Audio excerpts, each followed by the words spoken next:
उद्भिद tissue कहला माने मेरिस्टेमिक tissue को बुझे थाई। मेन से मेरिस्टेमिक टिश्यू ही सेटा कोष विभाजन होगी सेटा परमानेंट टिश्यू रे कन्वर्ट होता है। ये जमी देखी पारे तो परमानेंट टिश्यू मध्य दी प्रकार गोटे सिंपल परमानेंट गोटे आसगला कम्प्लेक्स परमानेंट। सिंपल परमानेंट रे जाऊँगी जमती आसीज पारेनकाइमा कोलेनकाइमा स्क्लेरेनकाइमा एगुड़ा देखते पारेनकाइमा कोलेनकाइमा स्क्लेरेनकाइमा।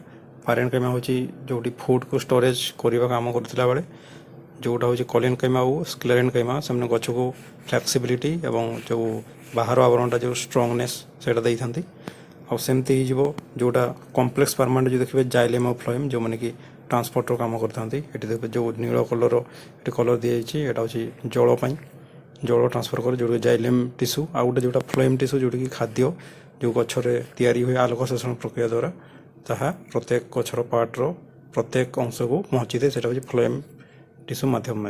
तो ये गला सिंपल परमानेंट कम्प्लेक्स परमानेंट और मेरिस्टेमिक टिश्यू तो कहली मेरिस्टेमिक टिश्यू भी जो देखिए तार पोजिशन हिसाब से तीनोटी अच्छी गोटे है एपिकल लाटेराल इंटरकलरी। एपिकल जब टिश्यू को देखिए गचर अगए गोटे देखा मिले जो गचर लंब वृद्धि होता है आ सहित जो लाटेराल जो देखिए गचर एमती मटई जो गचर मटईटा वृद्धि पाए से लाटेराल टिश्यू लाटेराल मेरिस्टेमिक टिश्यू जो होता है।